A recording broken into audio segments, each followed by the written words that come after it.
Good morning बच्चों। आज अपन लोग स्टार्ट करेंगे एनसीईआरटी बुक के sold examples, chapter 2 exercise number example number 2.3 sold. ठीक है, देखो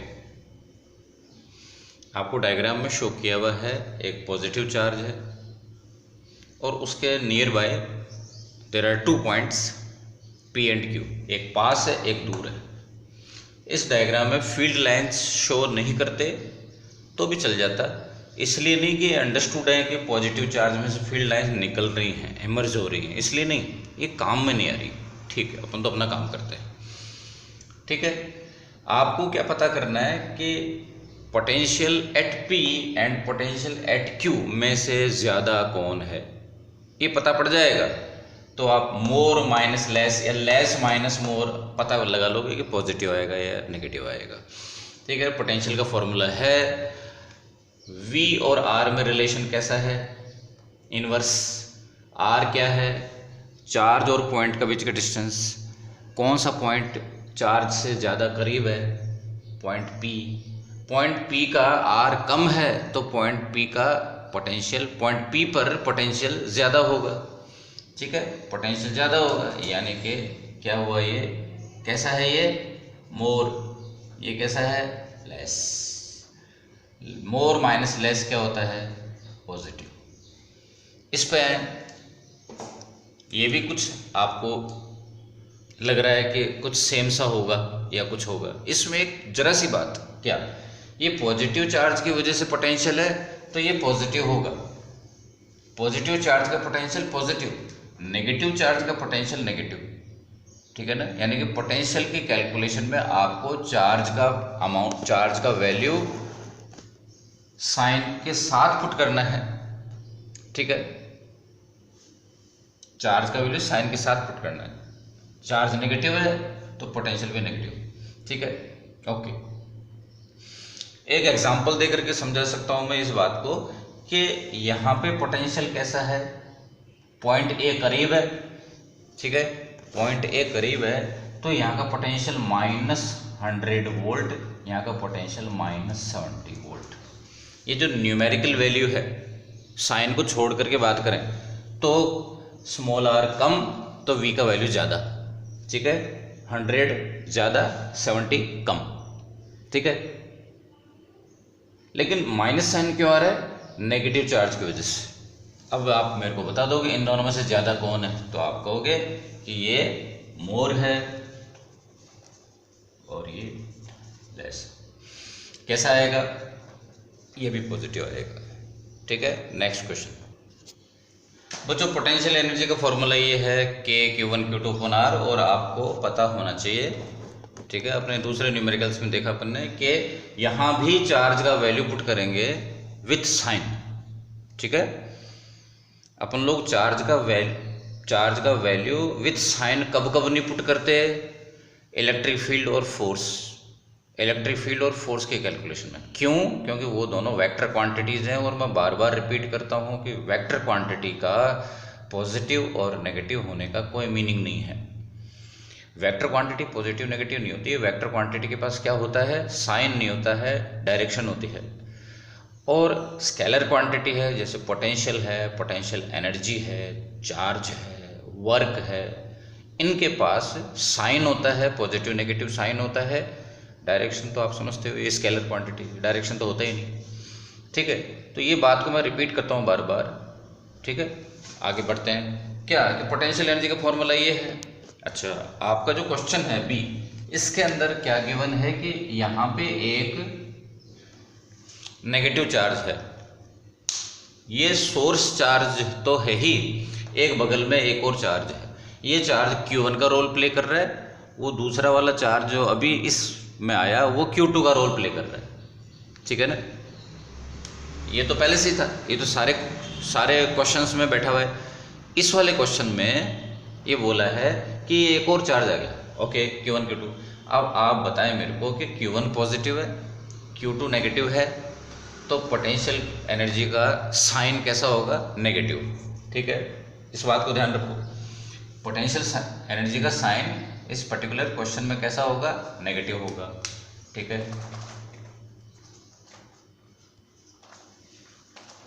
और अगेन फिर वापस आ जाएंगे, पॉइंट P करीब है, R स्मॉल है तो U लार्ज होगा। एक एग्जांपल दें कि पॉइंट P पर पोटेंशियल एनर्जी कितनी है, सपोज -100 जूल, और पॉइंट Q पर एनर्जी कितनी है, -70 जूल। ठीक है, केवल न्यूमेरिकल वैल्यू पॉइंट P का ज्यादा है, क्यों, क्योंकि पॉइंट P करीब है। माइनस क्यों है, माइनस है, दोनों नेगेटिव पॉजिटिव चार्ज है। अब आप बता दो कि इन दोनों में से ज्यादा कौन है, आप देख रहे हो कि ये ज्यादा है, आपको ये समझ में नहीं आ रहा कि -70 इज ग्रेटर देन -100, वाई? तो आप बेशक, शर्म की बात नहीं है, पूछो, ठीक है ना, कैसा आएगा, पॉजिटिव है, मोर माइनस लेस पॉजिटिव। ठीक, तो मतलब क्या, देखो फिर भी आपको ये दिक्कत है, तो मैं एक बीच में इसका लॉजिक बता रहा हूँ, और वो फिजिक्स का नहीं है, जो मैं लॉजिक बता रहा हूँ फिजिक्स का नहीं है, जस्ट अरिथमेटिक का है, मैथ्स का है। वो ये कि मैं आपको पूछ रहा हूँ कि बताओ,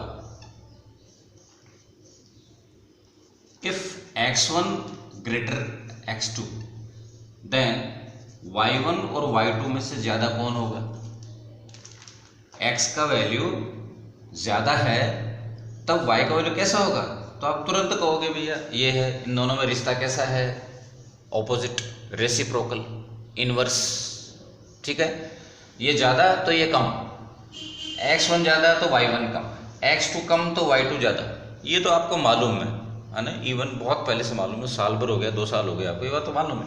लेकिन मैं जैसे ही यहाँ पे माइनस साइन लगा देता हूँ, आपको मालूम है कि नेगेटिव साइन जो है वो चीज़ों को उलट देता है, तो ये चीज़ें उलट जाएंगी, और इस बात को आप समझो, इस साइन यहाँ से उलट जाएगा। अब की बार क्या होगा कि x ज़्यादा तो y भी ज़्यादा, तो आपको ये अजीब लग रहा होगा, ये क्या बात हुई, हमने तो आज तक पढ़ा था ये रेसिप्रोकल इनवर्स रिलेशन है, उसमें तो जो है ना इधर ज़्यादा तो उधर कम, ऐसा सुना था। आप ट्राई करके देख लो, भाई ट्राई करके देख लो, क्या x की वैल्यू ट्राई करके देख लो, x की वैल्यू ट्राई करी आपने 2, y का वैल्यू कितना है, -6, x का वैल्यू आपने इंक्रीज कर रहा हूँ मैं, ठीक है, देखो तो जरा, इंक्रीज कर रहा हूँ मैं, ये बढ़ा दिया मैंने, तो अब की बार y का वैल्यू कितना आ रहा है, वो भी बढ़ गया, -6 से y का वैल्यू हो गया -3, बढ़ गया कि नहीं बढ़ गया? यदि आपको ये नहीं समझ में आ रहा है कि बढ़ गया, तो वेलकम, आप लोग बताओ मेरे को कि ये क्या हो रहा है, ये बढ़ गया या कम हो गया? बढ़ गया, x बढ़ गया, y भी बढ़ गया। ये सब कुछ खेल किसने किया? माइनस साइन ने। तो आप इस बात को समझो। नेक्स्ट क्वेश्चन पे जाते हैं। क्वेश्चन सी के अंदर वर्क का साइन पूछा है। देखो अपन लोग वर्क को पहली बार तरीके से सुनते हैं बच्चों 11th क्लास के अंदर, और मैं 11th क्लास से बोलता आता हूँ कि आपको ये बात ध्यान रखना चाहिए, work done by which force. जब तक आप इसको इग्नोर करते रहोगे, आपको वर्क का कैलकुलेशन तो कर पाओगे, लेकिन वर्क का साइन ठीक से नहीं पता लगा पाओगे। ठीक है, आपका क्वेश्चन जो है वो आपको लगेगा कि 90% तो हो गया, ठीक है, लेकिन साइन पता नहीं लगा पाओगे। Work done by action, work done by reaction, दोनों का वैल्यू सेम आएगा, साइन अपोजिट आएगा। थर्ड लॉ बोलता है कि एक्शन और रिएक्शन का वैल्यू इक्वल होता है और डायरेक्शन अपोजिट होता है, इस वजह से वर्क का साइन नेगेटिव आएगा, अपोजिट आएगा। ठीक है, और आप जानते हो कि आपका MCQ में यदि ऑप्शंस हैं +50 जूल, -50 जूल, तो आप मनमर्जी से कोई भी ऑप्शन चूज़ नहीं कर सकते। ठीक है ना, उसमें तो बस इतना सा खेल होता है कि आपने गलत चूज़ कर लिया, गड़बड़ हो गया सब। तो यहाँ पे आए कि वर्क का फॉर्मूला तो ये है, इसमें कोई केस नहीं है, इसमें कोई नहीं कि ऐसा होगा तब, वैसा होगा तब, ऐसा कुछ नहीं है। लेकिन यहाँ पे आपको डिस्प्लेसमेंट यूनिक होता है। डिस्प्लेसमेंट किसी भी सिचुएशन में इधर उधर नहीं होता है। यहाँ पर एक यूनिक डिस्प्लेसमेंट है जिसको स्मॉल q को जो है इधर ला रहे हैं। क्वेश्चन में गिवन है, क्वेश्चन में देखो स्मॉल q चार्ज को इधर से इधर जा रहे हैं, q पॉइंट से p पॉइंट तक लेके जा रहे हैं। डिस्प्लेसमेंट में कोई लफड़ा नहीं है, there are no two displacements, unique है, डिस्प्लेसमेंट एक ही है, लेकिन देर आर टू फोर्सेस। ठीक है, कौन कौन सा? एक तो फील्ड के द्वारा पैदा किया गया फोर्स, एक वो फोर्स है जो फील्ड ने लगाया, और एक वो फोर्स है जो एक्सटर्नल फोर्स है जो धक्का मार करके क्यू से इसको लेके आ रहा है। ठीक है, ये पॉइंट, ये जो चार्ज है अपने आप थोड़ी आ रहा है इधर। ठीक है, ये अपने आप थोड़ी आ रहा है, कोई लेके आ रहा है। जैसे मेरे हाथ से मैं धक्का मार के ला रहा हूँ, तो मेरे हाथ ने जो फोर्स लगाया वो एक्सटर्नल फोर्स है, और जो फील्ड ने जो फोर्स लगाया वो ये है। अब इसकी डायरेक्शन इधर क्यों है? आप देखो, पॉजिटिव चार्ज रिपेल करते हैं तो ये जो है इसको इधर ही भगाएगा। जो चार्ज की वजह से, चार्ज पर जो फोर्स है, that force is basically it is called electrostatic force. मैं उसको बोल रहा हूँ फोर्स ड्यू टू फील्ड। ठीक है, force due to this charge, इस चार्ज पे, इस चार्ज की वजह से जो फोर्स है वो मैं उसको फोर्स ड्यू टू फील्ड बोल रहा हूँ। उस वाले फोर्स के द्वारा जो वर्क किया गया है वो क्वेश्चन में पूछा गया है। क्वेश्चन के अंदर लैंग्वेज को ध्यान से देखें। Find out the sign of the work done by which force? By the field, the force due to field. आप तो इसका साइन बताओ जी, शॉर्टकट बात करें। दोनों का बीच में एंगल कितना है? 180। ठीक है, cos 180 का वैल्यू कैसा होता है? नेगेटिव। That's all. ठीक है, तो वर्क कैसा हुआ? नेगेटिव हुआ। क्वेश्चन डी के अंदर आपको अब दूसरा वाला फोर्स बोला है ठीक है,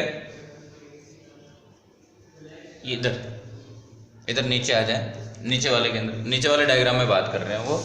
नेक्स्ट क्वेश्चन में give the sign of work done by external agency in moving a small negative charge. एक नेगेटिव चार्ज है, एक नेगेटिव चार्ज है जिसको यहां से यहां लिखे जा रहे हैं। डिस्प्लेसमेंट का डायरेक्शन बता रखा है, इधर है डिस्प्लेसमेंट। ठीक है, it is moved from B to A, यानी कि दूर से पास ला रहे हैं, और नेगेटिव चार्ज है, इस पे फोर्स का डायरेक्शन भी रिपल्सिव होगा। ठीक है, अगेन यहाँ भी थीटा का वैल्यू 180 है, यहाँ भी वर्क डन नेगेटिव होगा। ठीक है, वर्क डन कौन सा? Work done by field, FIELD। Work done by field यहाँ भी नेगेटिव होगा, लेकिन क्वेश्चन जो है मेरे से थोड़ा मिस हो गया। क्वेश्चन में कौन सा वर्क डन पूछ रहा है? ये work done by external agency, यानी कि जो बी से लेकर के ए तक लाया वो फोर्स किधर लग रहा है? वो तो ऑब्वियसली इधर ही लग रहा है, तभी तो वो लेके आ रहा है। जैसे मैं अपने हाथ से धक्का मार के ला रहा हूँ इसको, वो फोर्स इधर लग रहा है। तो ये ब्लैक वाला फोर्स खोलना है EXT। यदि यहाँ पे आप EXT लगाते हो, work done by external force, तो आप देख लो कि एक्सटर्नल फोर्स और डिस्प्लेसमेंट की डायरेक्शन किधर हो गई? कैसी हो गई? 0 डिग्री हो गई। ये कैसा आएगा? पॉजिटिव। ठीक है, बहुत सिंपल सी बात है कि यहाँ पे work done by external force will be positive and work done by field, work done by force due to field will be negative. ठीक है बच्चों, इस क्वेश्चन का जो ई पार्ट है उसके अंदर काइनेटिक एनर्जी की बात करी है, और कई बार अपन लोग पोटेंशियल की डेफिनेशन को इतना दिल पे ले लेते हैं कि अपन लोग सोचते हैं कि नहीं, काइनेटिक एनर्जी की तो बात ही मत करो, पाप है। ऐसा नहीं है। ठीक है, ऐसा नहीं करना है। तो पोटेंशियल की डेफिनेशन में ऐसा बोला हुआ है कि work should be converted into potential energy. ठीक है, पोटेंशियल की डेफिनेशन में बोला the work done in bringing positive test charge, unit positive test charge, that work done should be converted into potential energy. ये इनडायरेक्टली ये बोला हुआ है कि आप जो वर्क कर रहे हो, that work must be done by a conservative force, sorry, that work done must be done against the electric force which is conservative. ठीक है, दो फोर्स लग रहे हैं उसके ऊपर। जब आप एक यूनिट पॉजिटिव टेस्ट चार्ज को इनफाइनाइट से फील्ड के अंदर ला रहे हो तो दो फोर्स लग रहे हैं, और वो तो हमेशा की बात है, थर्ड लॉ बोलता है कि हमेशा किसी बॉडी पर दो ही फोर्स लग रहे होते हैं। ठीक है, एक फोर्स है जो उस चार्ज को टेस्ट चार्ज के ऊपर लग रहा है, वो एक्सटर्नल फोर्स है, और एक फोर्स ड्यू टू फील्ड है। ठीक है, तो जो फोर्स ड्यू टू फील्ड है वो जो है वो force due to field should be conservative force, और कंजर्वेटिव फोर्स के अगेंस्ट जो वर्क करते हैं वो पोटेंशियल एनर्जी में कन्वर्ट होता है।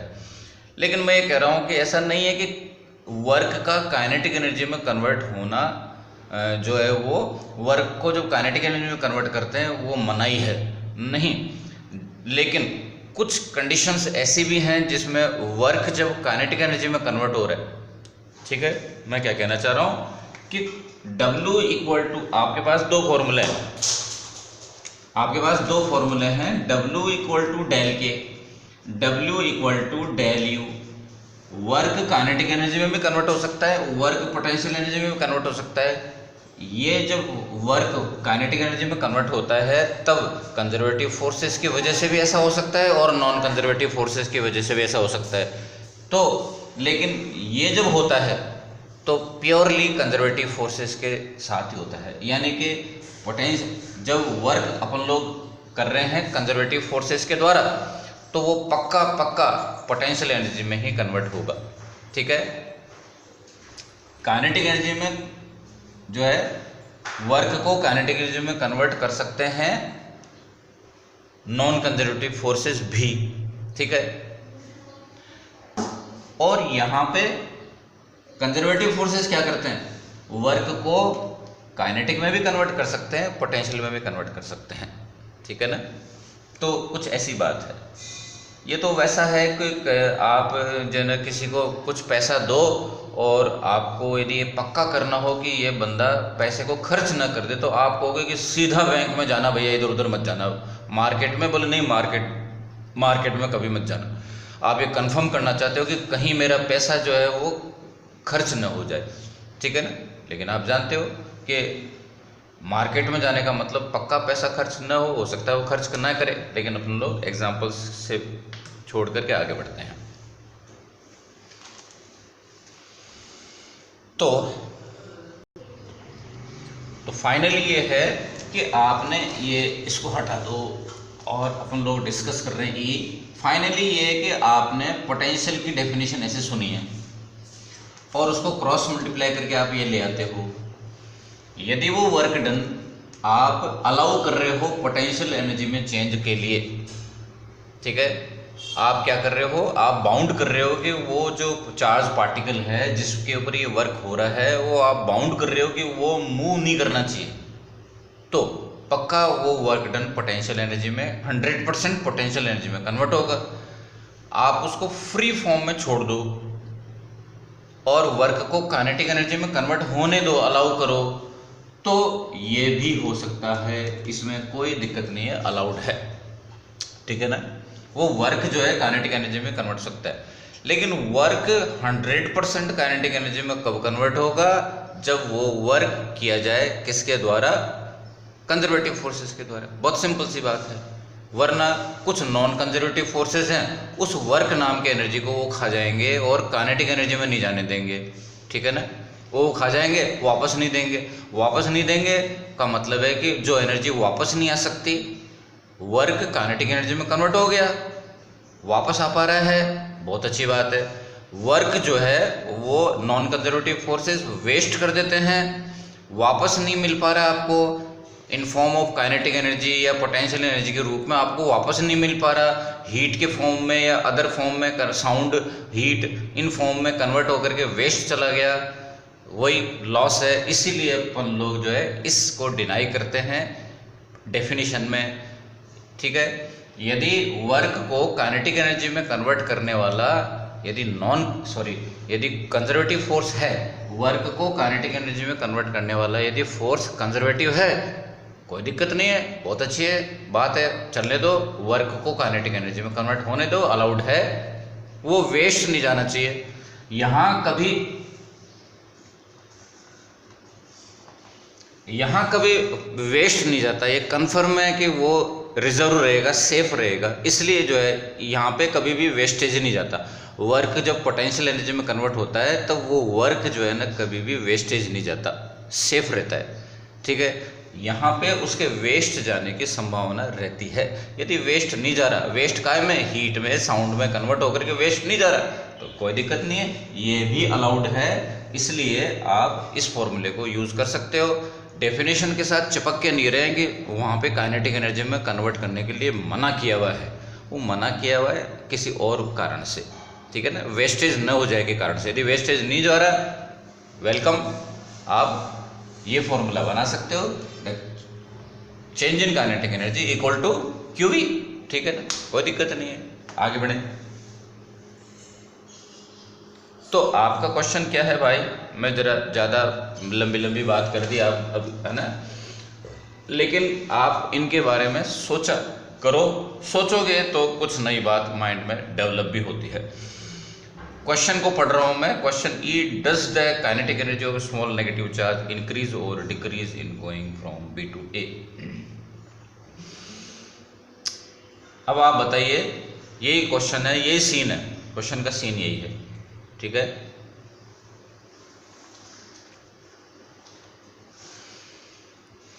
एक नेगेटिव चार्ज है जो B से A की तरफ आ रहा है, तो आप बताओ कि ये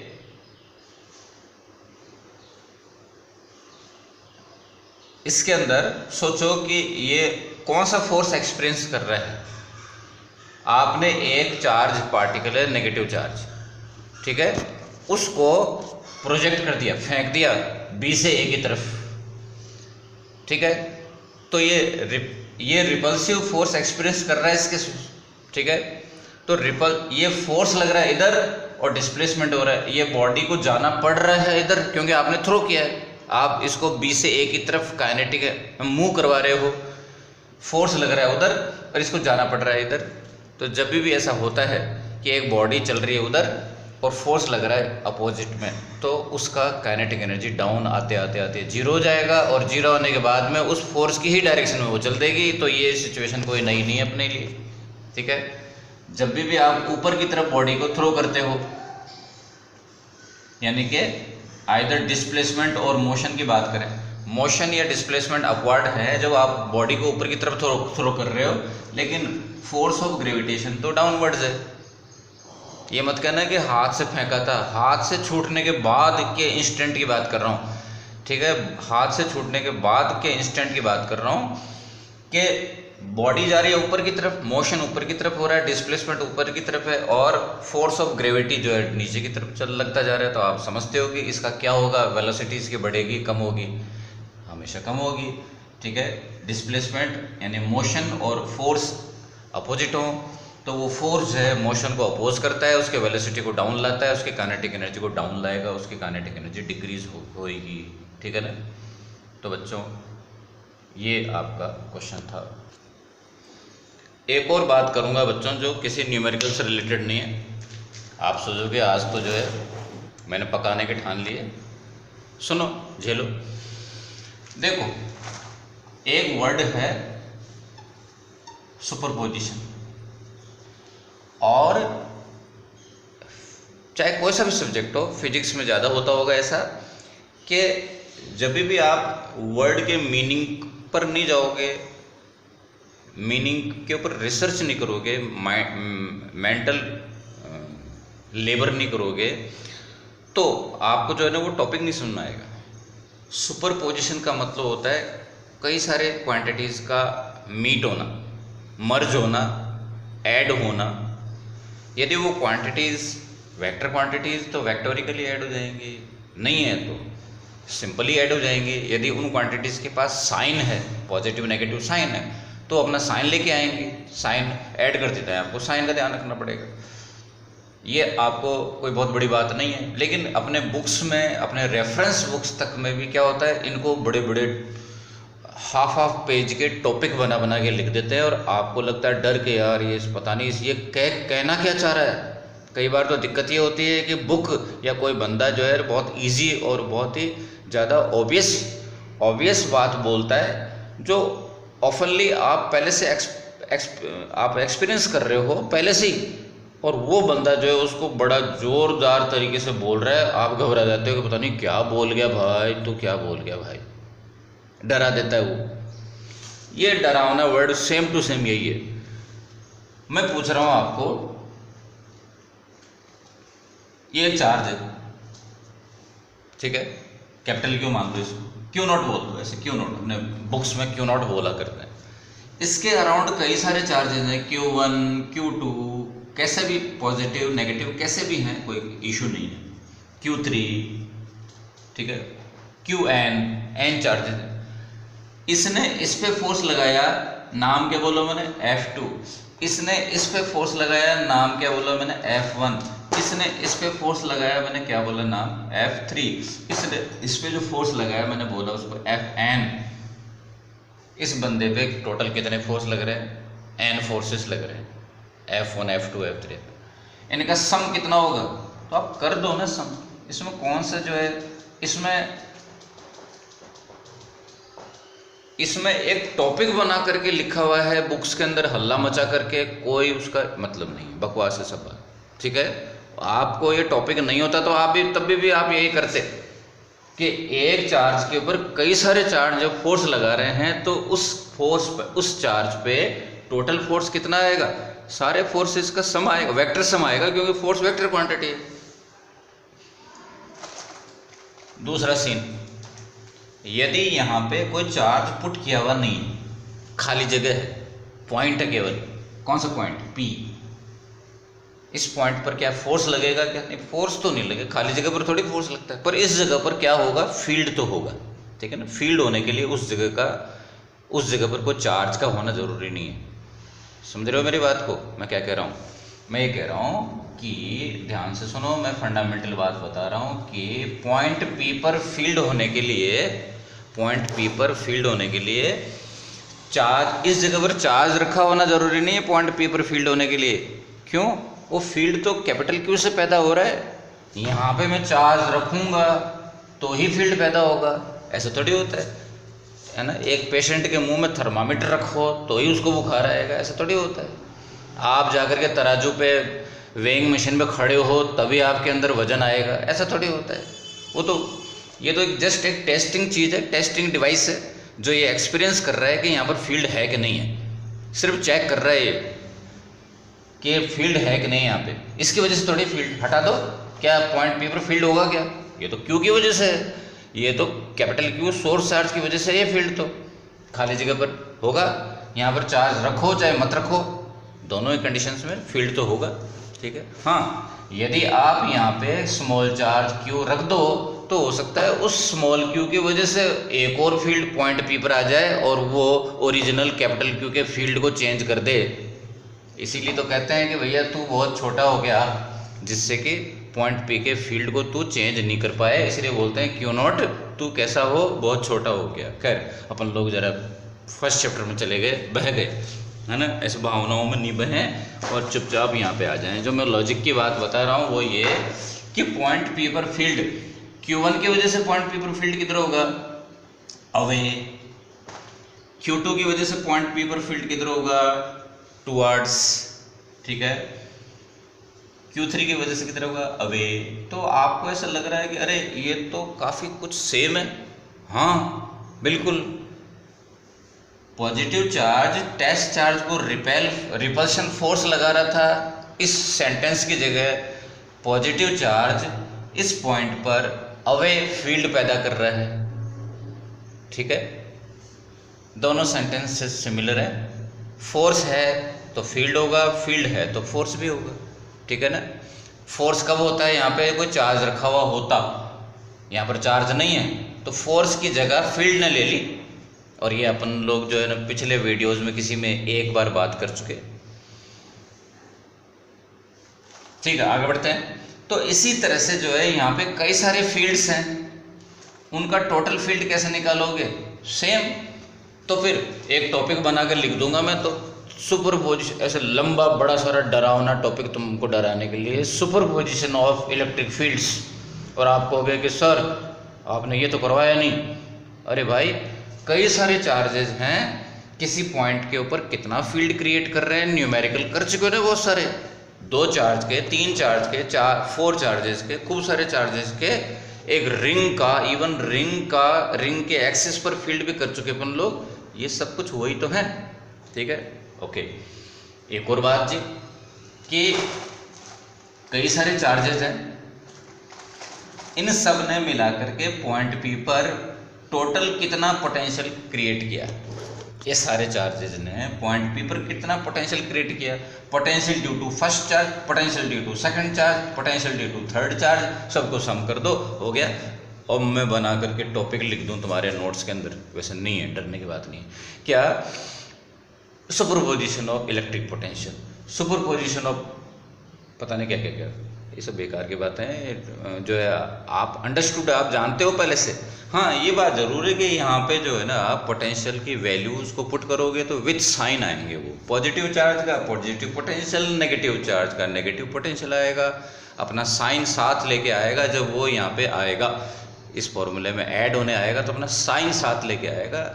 छोटी मोटी बातें हैं, ये एक कॉमन है। और आगे पढ़े हो, पिछले 11th से पढ़ चुके हो, सुपरपोजिशन ऑफ डिस्प्लेसमेंट और पता नहीं क्या क्या क्या, आगे पढ़ते रहोगे। ये वर्ड जो है ना बार बार आपको तंग करेगा।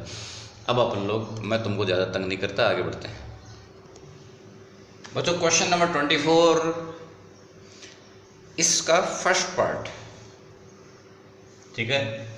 इसका फर्स्ट पार्ट के अंदर जो मेथड से किया हुआ है बुक में, वो बेशक एक फंडामेंटल तरीका है, लेकिन as a student point of view confusing है। देखते हैं इसको, अपन लोग बुक वाले मेथड्स को पहले समझते हैं। मैं हटा क्यों रहा हूं इनको, बताता हूं, ठीक है। ये स्पेस है, कोई जगह है जिसमें इलेक्ट्रिक फील्ड अभी नहीं है, एक्सटर्नल इलेक्ट्रिक फील्ड नहीं है। यदि कुछ होगा तो इन्हीं चार्जेस की वजह से होगा, ठीक है। अभी स्टार्टिंग में पूरा मैदान खाली है, ठीक है, कोई नहीं यहाँ पे। मैं इनको इरेज करता, सब कोई नहीं है, बस खाली जगह पड़ी है। तो आप बोलोगे कि भाई खाली जगह है, इसकी एनर्जी बताओ। कुछ नहीं, अभी कुछ नहीं, जगह ही नहीं, वहाँ पर कोई है ही नहीं। अब मैं यहाँ पर कुछ लोग बैठे हुए हैं और वेट कर रहे हैं, वहाँ जाके बैठेंगे। पहला बंदा आया, कौन? Q1। इसको यहाँ से यहाँ लाया, ये कहाँ पर बैठे हुए हैं? इन्फाइनाइट पर बैठे हुए हैं। इस Q1 को यहाँ लाया, वर्क कितना होगा? तो आप कहोगे जी वर्क, ये लो, वर्क का फॉर्मूला Q1 इंटू V। इस जगह पर पोटेंशियल है क्या? नहीं, खाली जगह थी ना, ठीक है। तो आप सोचोगे पोटेंशियल ही नहीं है यहाँ पे, ऐसे कैसे हो सकता है? भैया मैंने कहा कि यहाँ पर एक्सटर्नल फील्ड नहीं है, ठीक है। फील्ड है तो अब पैदा हुआ है वो Q1 का, ठीक है ना। वो तो Q1 की वजह से पैदा हुआ है। Q1 के आने से पहले, उसके आने से पहले किसी का फील्ड थोड़ी था। तो यहाँ पर पोटेंशियल का वैल्यू कैसा है? 0 है। जब Q1 आया था तो उसको पोटेंशियल 0 मिला था, ठीक है, ओके। तो Q1 को लाने में कोई वर्क नहीं हुआ। Q1 को यहाँ तक से लेके यहाँ तक लाने में वर्क इक्वल टू आया 0। अब Q2 की बारी आई, ये Q1 तो चला गया, Q2 की बारी आई। Q2 को मैं ला रहा हूँ और ला करके मैंने यहाँ रखा। क्या इस जगह पर, इस पॉइंट पर पोटेंशियल है क्या? जिस जगह पर चार्ज को ला के रखा, क्या उस जगह पर पोटेंशियल है? तो आप कहोगे हाँ, अब तो पोटेंशियल है। किसका? Q1 की वजह से है। यहाँ पर पोटेंशियल कितना है? कि Q1 अपॉन जिस डिस्टेंस, मैं इसको सपोज R12 बोल देता हूँ। Point number 1, point number 2, point number 3, point number 4। आपको पॉइंट पसंद नहीं है तो पॉइंटों का नाम 1 2 3 पसंद नहीं है, A B C D put कर दो। और पोटेंशियल का ओरिजिनल फॉर्मूला क्या होता है, के क्यू अपॉन डिस्टेंस, ठीक है, चार्ज की पॉइंट से डिस्टेंस। तो ये ए बी आ गया, मैं इसको ए बी लिख देता हूँ, distance between A and B, ठीक है ना। आपकी बुक में ये डी सी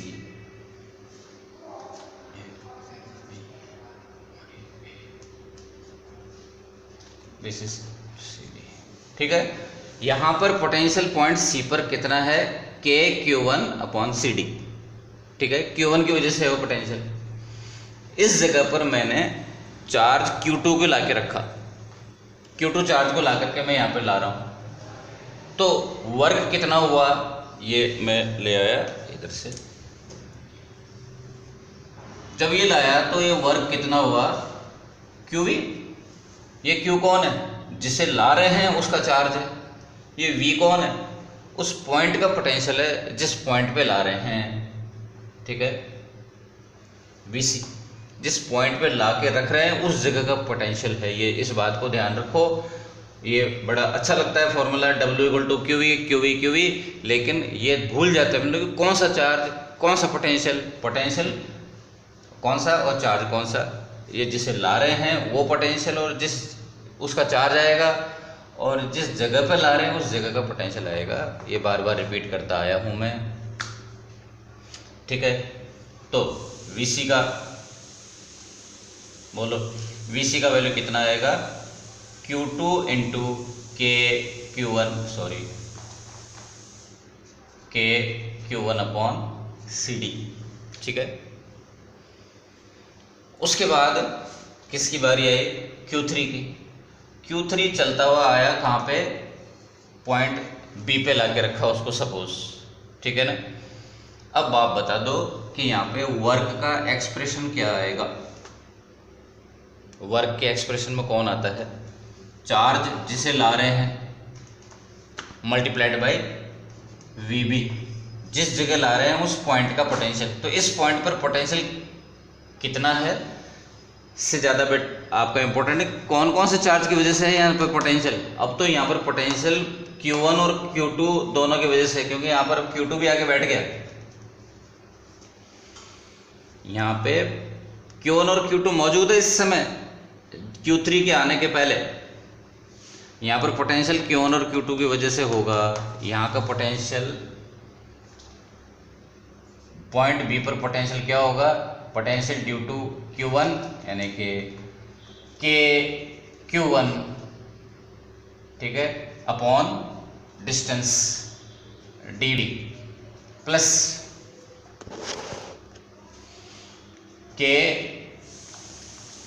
Q2 अपॉन डिस्टेंस CB। तो मेरे को खुद को फील हो रहा है, आपको भी होगा, क्योंकि आप स्टूडेंट हो, बिगिनर हो, कंफ्यूजन सा हो रहा है, अरे यार ये क्या हो रहा है, अरे यार क्या हो रहा है। अभी तो आपने जो है यही कवर किया, अभी एक पॉइंट और है, ठीक है, ठीक है। तो कोई दिक्कत नहीं है, इसके अंदर जो है आप इस एक चीज़ को जो है टुकड़े टुकड़े टुकड़े टुकड़े छोटे छोटे छोटे छोटे टुकड़ों में कर रहे हो।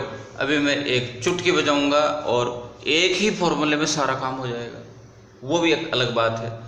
लेकिन वो जो चुटकी बजाने से जो फॉर्मूला बना वो एक्चुअली ऐसे ही बना, ठीक है ना। लेकिन एग्ज़ाम के अंदर अपने को इतना इसको स्ट्रेच करके और रबर की तरह से खींच करके करने की जो डिमांड नहीं होती है। आपको तो आंसर लाना होता है एग्ज़ाम में, तो मेथड करेक्ट होना चाहिए।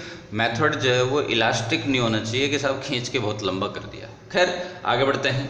मैं क्या कह रहा था कि अभी एक स्टेप और बाकी है, दोबारा देख लें।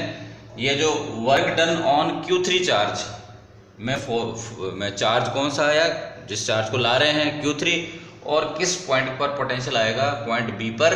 और पॉइंट B पर पोटेंशियल पैदा करने वाले कौन है, Q1 एंड Q2 हैं, जो कि पहले से बैठे हुए हैं, इसलिए ये बात।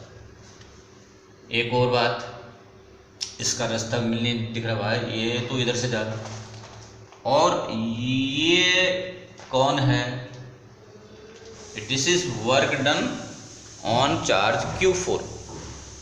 Q4 पार्टिकल को मैं यूं लेके आया पॉइंट A पर, ठीक है। तो वर्क कितना होगा? इसके अंदर वर्क का फॉर्मूला है QV, इसके अंदर चार्ज कौन आएगा? Q4। पोटेंशियल कौन से पॉइंट का है? पॉइंट A पर, ठीक है। पॉइंट A पर पोटेंशियल है। पॉइंट A पर पोटेंशियल कितने चार्जेस की वजह से है? Q1 Q2 Q3, 3 चार्जेस की वजह से, ठीक है। क्योंकि इस चार्ज के लाने के पहले ये लोग तीनों आकर के बैठ चुके थे पहले ही। तो ये करके VA की कैलकुलेशन किस किस की आएगी? KQ1 upon distance, KQ2 upon distance, KQ3 upon distance, ठीक है। Q1 से डिस्टेंस कितना है? AD। Q2 से इस पॉइंट का Q3 से डिस्टेंस कितना है? AB। इस पॉइंट का C पॉइंट से डिस्टेंस कितना है? Q2 चार्ज से डिस्टेंस कितना है? AC। जो डिस्टेंसेस हैं वो आ जाएंगी, ऐसे पॉइंट A पर पोटेंशियल कैलकुलेट हो जाएगा। वो पॉइंट A पर कैलकुलेशन, पॉइंट A पर जो पोटेंशियल है वो यहाँ काम आएगा। ऐसे करके और टोटल कितने वर्क कैलकुलेट करे अपन ने? 4 वर्क कैलकुलेट करे, ठीक है ना। Q2 को लाने में, Q3 को लाने में, इसको लाने में वर्क कैलकुलेट करे, और Q1 को लाने में कितना वर्क कैलकुलेट हुआ था? वो तो 0 हुआ था, ठीक है ना। क्योंकि जब Q1 आया था तो मैदान खाली था, उसको तो कोई रोकने वाला नहीं था, ठीक है ना। ये तीनों के तीनों वर्क हैं, ये इनको ऐड करेंगे, फाइनल जो आएगा वो टोटल वर्क डन आएगा। इस पूरे सिस्टम को फॉर्म करने के अंदर जो टोटल, ये आखिरी चार्ज आ गया, टोटल पूरे सिस्टम को फॉर्म करने में जो टोटल वर्क है वो कैलकुलेट करके होगा, ठीक है। ये तो आपका बुकिश मेथड है, बुक वाला मेथड है। अब अपना चुटकी बजाने वाला मेथड करते हैं। तो ये आपका क्वेश्चन में जो सिस्टम गिवन है, ठीक है, Q1 Q2 Q3 4 चार्जेस हैं, ओके। आपको ये फॉर्मूला तो मालूम है पोटेंशियल एनर्जी का, ठीक है। पोटेंशियल एनर्जी का फॉर्मूला क्या होता है? KQ1 Q2 अपॉन R क्या है? इन दोनों के बीच का डिस्टेंस। लेकिन ये तो 2 चार्जेस के लिए है, यहाँ तो 2 का है, तो 4 है, ठीक है। तो अपन लोग थ्योरी में पढ़े थे, तब करा था अपन ने कि इस पूरे सिस्टम का टोटल पोटेंशियल एनर्जी कितना होगा? 2 के पेयर जितने भी बना सकते हो। यहाँ पर डिस्टेंस किसका आएगा? ऑब्वियसली इन दोनों के बीच का डिस्टेंस आएगा। मैं उसको फिलहाल R12 बोल देता हूँ कि Q1 Q3 अपॉन R13, के Q1 Q4 अपॉन R14, ठीक है, जगह बच गई। के Q2 Q3 अपॉन R23, के Q3 Q4 upon Q2 Q4 upon R24, के Q3 Q4 अपॉन R34। 2 के पेयर जितने भी बना सकते हो बना डालो, कोई पेयर मिस नहीं होना चाहिए, कोई पेयर रिपीट ना हो जाए, ये मिस्टेक ना हो जाए। क्या कर लिया अपन ने? नंबर लगा दिया ऐसे करके, और ये जो है टोटल पोटेंशियल एनर्जी आ गई। और यही तो होती है वर्क के इक्वल। पोटेंशियल एनर्जी कैलकुलेट करना या वर्क कैलकुलेट करना एक ही तो बात है। लेकिन आप फिर कहोगे कि आप तो कभी क्या बोलते हो, आप कभी तो बोलते हो कि work done equal to change in potential energy होता है। आप कभी डेल लगाते हो, कभी नहीं लगाते हो। उसको सुनो, मैं पहले भी बता चुका कि डेल यू का मतलब क्या होता है? You final minus you initial, ठीक है। तो अभी तो मैं बोल रहा हूँ कि W equal to U final condition में पोटेंशियल। ऐसा कब होता है? जब ये 0 हो। तो क्या इस रीजन में इस सिस्टम की पोटेंशियल एनर्जी शुरू में जीरो थी क्या? बिल्कुल जीरो थी नहीं, पहले तो मैदान साफ था, पहले तो बिल्कुल कोई नहीं थे, ला करके रखा है इन चारों को, ठीक है ना, तो ला करके रखा है, पहले तो पोटेंशियल एनर्जी जीरो ही थी। इसलिए जब ये इनिशियल पोटेंशियल एनर्जी जीरो हो तब W इक्वल टू यू होता है, इसलिए अपन लोग कर रहे हैं बेधड़क आराम से, ठीक है ना, वरना अल्टीमेट फॉर्मूला तो यही है, वर्क इक्वल टू हमेशा चेंज इन एनर्जी ही होता है। तो आप एक चीज़ एक्सपीरियंस कर रहे होंगे क्या, कि पिछले वाले मेथड से, बुक वाले मेथड से और मैंने जो बताया उससे ये फाइनल एक्सप्रेशन तो सेम आ रहा है और आना भी चाहिए था, बस इसको लिखने का तरीका जो था वहाँ पे जो है अपन लोग स्टेप बाय स्टेप ग्रो कर रहा है वो, और यहाँ पे अपन ने जो है ना एक रेडीमेड फॉर्मूला को यूज़ लिया और डायरेक्ट लिख डाला सारे के सारे, ठीक है। और इसको आप इतना रेडीमेड नहीं कर सकते क्योंकि तो डेरिवेशन तो है ही ना, कोई दिक्कत ही नहीं है, इसको अपने डेराइव कर चुका तो इसको हम लोग रेडीमेड यूज़ ही करेंगे। तो ये बात, आप चाहें तो मैं इसकी कैलकुलेशन में थोड़ा सा और हेल्प कर दूं कि Q1 और Q2 की वैल्यूज़ जो है वो आइदर प्लस Q या माइनस Q जो भी गिवन है वो साइन के साथ पुट करोगे, ठीक है, साइन नहीं छोड़ना है क्योंकि ये स्केलर क्वांटिटी है, इसमें साइन जरूरी है। और R12 का डिस्टेंस ये कितना है, आप इसको कह सकते हो D है।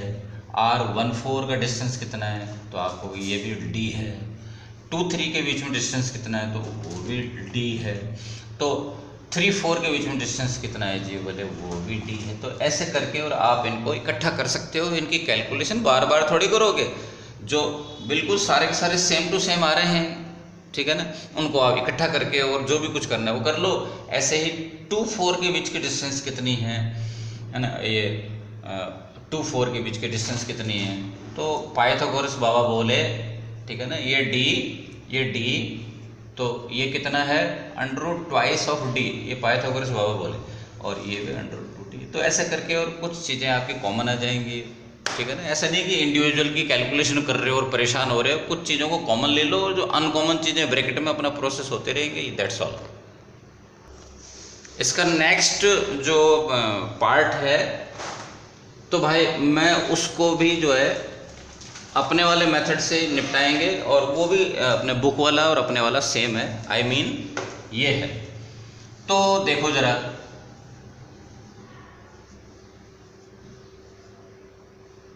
Q1, Q2, Q3, Q4 इस सिस्टम की एनर्जी आप कैलकुलेट कर चुके हो, ठीक है। उस एनर्जी को अभी फिलहाल मैं जो है UI बोल रहा हूँ। ये जो दिख रहा है सीन आपको, जिसमें 4 चार्जेस हैं, इनकी पोटेंशियल एनर्जी कैलकुलेट कर चुके आप, फिलहाल मैं इसको UI बोल रहा हूँ, इनिशियल पोटेंशियल एनर्जी। आपने क्या किया अगले स्टेप में, नेक्स्ट स्टेप में, कि एक और चार्ज को ला करके सेंटर में टिका दिया, ठीक है। अब दोबारा से एक काम और करो कि इस सिस्टम की सारे के सारी एनर्जी दोबारा और निकालो, इस पूरे सिस्टम की एनर्जी जिसमें 5 चार्जेस हैं, ठीक है, उसकी एनर्जी और निकालो। सपोज वो वाली एनर्जी को आप U फाइनल बोल रहे हो, क्या आ जाएगा, work done. What work done in bringing this charge from infinity to that point. एक तो ये फंडा हो गया। दूसरा आप कह रहे हो कि ये काय को परेशान कर रहे हो, मैं तो वैसे कर लूंगा, ठीक है, V इक्वल टू दिस। ये कौन सा वाला चार्ज हुआ करता है डिनोमिनेटर में, डेफिनेशन के अंदर, that charge which is being brought from infinite. तो ये जो है इनफाइनाइट से किसको लेके आ रहे हैं आप, Q0 को लेके आ रहे हैं, ठीक है। ये चार्ज कौन है, Q0, जो 5th चार्ज है सेंटर पे लाके रखा। ये V कौन है, इस जगह का पोटेंशियल, जो जिसको क्रिएट करने में, पॉइंट P का पोटेंशियल जिसको पैदा करने में कौन रिस्पॉन्सिबल है, चारों Q1, Q2, Q3, Q4 responsible है इस पॉइंट पर पोटेंशियल पैदा करने में। आप इनका पोटेंशियल निकाल लो, Vp equal to potential due to Q1 potential due to charge Q2, potential due to charge Q3, potential due to charge Q4 calculate कर लो और आपका टोटल पोटेंशियल पॉइंट P का आ जाएगा। ठीक है, एक पर्टिकुलर क्वेश्चन के साथ बंद के नहीं रह रहा, मैं आपको कंसेप्ट बता रहा हूँ, फंडामेंटल बता रहा हूँ, आपको आइडिया दे रहा हूँ। कैलकुलेशन तो आपको ही करनी है। आप ये नहीं कहना कि अरे इसका आंसर तो 0 आ गया और आपने तो इसको अंदर 10 मिनट लगा दिए थे। किसी दूसरे क्वेश्चन में आंसर 0 नहीं आएगा, लेकिन मेरा फंडा तो वहीं का वही रहेगा। समझे इस बात को? जरा आप एक बार नोटिस तो करें कि इसका साइन कैसा है क्वेश्चन के अंदर, -Q, इसका कैसा है +Q, इसका कैसा है -Q है, इसका कैसा है +Q है। आप बताओ कि यहाँ पर चार्जेस सबके सेम है, ठीक है, यहाँ से डिस्टेंस सबका सेम है, तो पॉजिटिव चार्ज का पॉजिटिव पोटेंशियल, नेगेटिव चार्ज का, यानी कि यहाँ पे 2 तो पोटेंशियल पॉजिटिव है और 2 नेगेटिव हैं, सारे इक्वल हैं, तो टोटल होकर के 0 आ जाएगा। वो एक अलग बात है। आपका आंसर क्या आ रहा है वो डिफरेंट बात है कि बाई चांस 0 आ रहा है, हमेशा 0 नहीं आएगा, बाई चांस 0 आ रहा है, डेटा ही ऐसा है, आपका डेटा ही ऐसा है। लेकिन मैं क्या कह रहा हूँ, फंडामेंटल ये है कि आपको किसी जगह पर पोटेंशियल पता है, उस जगह पर किसी चार्ज को लेके आ रहे हैं, तो आप इस तरह से उसका वर्क कैलकुलेट कर सकते हो। ठीक है, यही मेथड अपना रहेगा। तो एक बाई चांस है कि यहाँ पे पोटेंशियल 0 हो रहा है इस पे, तो आंसर आपका आएगा 0। तो बच्चों एक और मेरा आइडिया या कॉन्सेप्ट झेलो। क्या, एक एग्जांपल लेके दे रहा हूं मैं जिसमें केवल 2 चार्ज हैं। ठीक है, 3 या 4 या 5 होते तो वो और ज़्यादा कंफ्यूजिंग हो सकता था, वो तो बात मेरी है जो सेम एप्लीकेबल है। 2 चार्ज हैं, कम से कम 2 तो होंगे ही। ठीक है, 2 चार्जेस हैं, यहाँ पर ये चुपचाप होल्ड कर रखे हैं अपन ने। होल्ड नहीं करते तो रिपल्सिव फोर्स की वजह से ये भाग जाते हैं। ठीक है, इस सिस्टम की एनर्जी कितनी है, तो आप बोलोगे तुरंत ये ले लो। मैं उसको दूसरे वर्ड्स में बोल रहा हूँ कि इस सिस्टम को इनफाइनाइट से ला करके और यहाँ पर रखा तो वर्क कितना हुआ, सेम। फंडामेंटली तो अपने जब डेराइव किया था इसको, जो कि एनसीईआरटी में डेराइव किया हुआ नहीं है, रेडीमेड बनाया हुआ है, अपन इसको डेराइव किया था। We are better than the NCERT इस पर्टिकुलर टॉपिक में, है ना, इस पर्टिकुलर टॉपिक में, हमेशा नहीं। तो कभी भी जो है डेरिवेशन नाम का एक वर्ड आ जाए तो आप उसको बिल्कुल फंडामेंटल टॉप जो है आइडिया लेकर के फंडामेंटल फॉर्मूला से स्टार्ट किया करें। उसी चैप्टर में कोई रेडीमेड फॉर्मूला है, उससे यदि आप फॉर्म करते हैं तो वो थोड़ा सा शॉर्टन हो जाता है और आप समझते हो कि 2 या 3 मार्क्स का क्वेश्चन है, आप 2 या 3 लाइन्स में उसको निपटा दो। आप अपने कॉमन सेंस से सोचो कि भाई किसी से पूछ लो, मेरी बात नहीं मानो, आप किसी को पूछ लो कि 3 मार्क्स का क्वेश्चन है, वो 3 लाइन में निपट गया, तो एग्जामिनर कैसा लगेगा उसको। ठीक है, जैसा आपका जो सेंस अलाउ करे वो आप करो। देखो जी, this is potential energy of the system, also this is the work done to making the system. इसके अलावा मैं क्वेश्चन ऐसे कर रहा हूँ कि ये 2 चार्जेज हैं जो किसी एक्सटर्नल एजेंसी से होल्ड करके रखे हुए थे और अचानक से मैंने इनको रिलीज कर दिया, छोड़ दिया मैंने कि जाओ इनफाइनाइट में, ये रिपेल होकर इनफाइनाइट में जाएंगे। इनफाइनाइट में जाने के बाद क्या ये चलते हुए रहेंगे? ऑब्वियसली चलते हुए तो रहेंगे, ऐसे फास्ट भागते भागते गए दूर रिपेल होकर के। उनकी काइनेटिक एनर्जी कितनी होगी? सेम। तब उस समय उनकी पोटेंशियल एनर्जी क्या होगी, कितनी होगी? पोटेंशियल एनर्जी तो 0 हो चुकी होगी। R का वैल्यू इनफाइनाइट तो U का वैल्यू 0, पोटेंशियल एनर्जी ही तो काइनेटिक में कन्वर्ट हो गई। ठीक है, लेकिन मैं कुछ और बात कर रहा हूँ। तो काइनेटिक एनर्जी पता करने के लिए बोला इनफाइनाइट में, तो वो की वही वैल्यू है, तो कई सारी चीज़ें उनका आंसर सेम आ रहा है। मैं बात कर रहा हूँ कुछ और। ठीक है, मैं ये कह रहा हूँ कि ये 2 चार्जेस हैं, ऊपर वाले डायग्राम में आपने इनको क्या करके रखा हुआ है, होल्ड करके रखा हुआ है एक्सटर्नल एजेंसी के हेल्प से। मैंने अपने हाथों से इसको होल्ड करके रखा हुआ, फिर आपने इनको रिलीज कर दिया, छोड़ दिया, और ये सेपरेट होना चालू हुए। कुछ देर बाद में इनके बीच में डिस्टेंस जो है वो आर फाइनल हो जाएगी। पहले कितनी थी? आर आई थी, बाद में आर एफ हो गई। ठीक है, यहाँ पर इस सिस्टम की यानी कि इन दोनों की जो टोटल काइनेटिक एनर्जी के इनिशियल कितनी होगी? यहाँ तो रोक के रखे हुए थे, ये तो रेस्ट में थे। इस समय इसके के फाइनल कितनी होगी? इसकी काइनेटिक एनर्जी और इसकी काइनेटिक एनर्जी का सम k1 प्लस k2 कितना होगा? तो मैं क्या कह रहा हूँ, del u is equal to minus del k। बोलो कब सुना था ये 11th class work power energy वाले फॉर्मूले में चैप्टर में, कि जो change in kinetic energy, loss in potential energy is gain in kinetic energy and vice versa. तो यहाँ पे पोटेंशियल एनर्जी में लॉस हो रहा है और काइनेटिक एनर्जी उतनी ही काइनेटिक एनर्जी में गेन हो रहा है।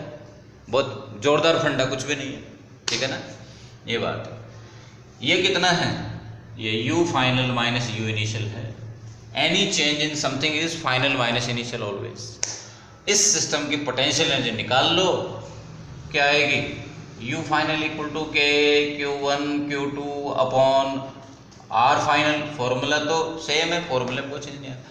इस सिस्टम की एनर्जी निकाल लो, u initial equal to k q1 q2 upon r initial. इस कंडीशन में पोटेंशियल एनर्जी निकाली, ऊपर वाली कंडीशन में पोटेंशियल एनर्जी निकाली, डेल यू आ गया तो डेल के आ जाएगा। डेल के क्या होता है? के फाइनल माइनस के इनिशियल। इस माइनस साइन को अंदर घुसा करके और इसको ऐसे लिख लो, के इनिशियल के फाइनल। अब के इनिशियल का वैल्यू 0 था तो के फाइनल आ जाएगा, ऐसे करके आ जाएगा। लेकिन इंडिविजुअल k1 k2 निकालना हो तो क्या करेंगे? तो फिर आगे और लफड़ा बढ़ जाएगा। ठीक है ना, तो वो अपन लोग बात कर ही लेते। जब बात चल निकली है तो दूर तक चल जाएगी। बात करते हैं क्या, मैं क्या कह रहा हूँ कि यहाँ पे आपने के फाइनल तो निकाल लिया, ठीक है, लेकिन आपको पता करना है इंडिविजुअल k1 अलग से और k2 अलग से पता करना है। तो भाई फिर आपको एक फंडा और लगाना पड़ेगा, और वो है द लीनियर मोमेंटम। ठीक है, और वो क्या है? यानी कि इन दोनों पार्टिकल्स का जो लीनियर मोमेंटम है वो P initial equal to P final. ठीक है, summation of P initial equal to summation of P final. ये लीनियर मोमेंटम वाला फंडा और आपको अप्लाई करना पड़ेगा उसके बाद में। और लेकिन आप गौर करिए कि ये कब एप्लीकेबल होता है। आप गौर करिए कि ये एप्लीकेबल कब है। What is this? Law of conservation of mechanical energy. ठीक है, ये कब एप्लीकेबल होता है? जब फोर्स का नेचर कैसा हो? कंजर्वेटिव। और ये इलेक्ट्रिक फोर्स है, कंजर्वेटिव होता है। ये कब एप्लीकेबल होता है? जब बाहर से कोई फोर्स नहीं लग रहा हो। तो ये लोग जब दूर जा रहे हैं तो बाहर से कोई फोर्स नहीं लग रहा। ये लोग जब दूर जा रहे हैं तो बाहर से कोई फोर्स नहीं लग रहा। ये लोग आपस में एक दूसरे का फोर्स लगा रहे हैं, बाहर से कोई फोर्स नहीं लग रहा। ठीक है ना, तो जब एक्सटर्नल फोर्स एब्सेंट हो, 0 हो, तब ये काम करता है। इसके अंदर P इनिशियल कितना है इस कंडीशन में? यहाँ तो रेस्ट में है, ये 0, इसका मोमेंटम 0, इसका मोमेंटम m1 v1, इसका मोमेंटम m2 v2। और यदि ये वाली डायरेक्शन को आप पॉजिटिव मानते हो तो v2 का साइन पॉजिटिव, और ये वाली डायरेक्शन को नेगेटिव मानना पड़ेगा। तो ये v1 का साइन नेगेटिव पुट करेंगे, साइन पुट इसका साइन साथ में पुट करना पड़ेगा, नहीं तो कैलकुलेशन में गड़बड़ा जाएगी। और अब आप m1 m2 आपको गिवन होने चाहिए।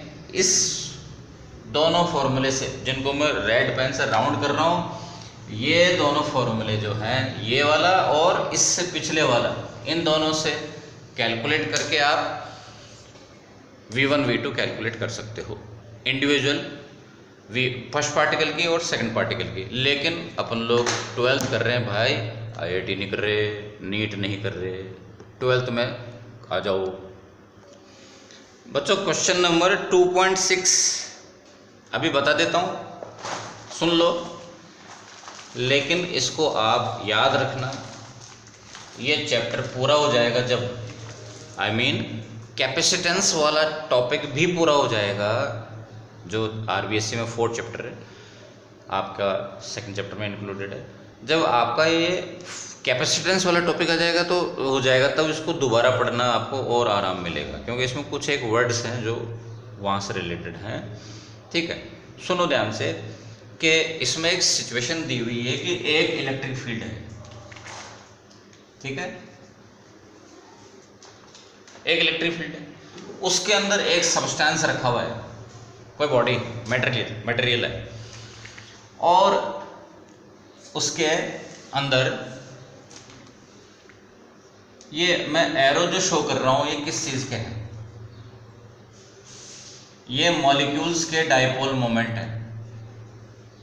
ठीक है, जैसे ही सब्सटेंस को इलेक्ट्रिक फील्ड के अंदर लाते हैं तो ये जो बंदा है अपना एक्शन करता है।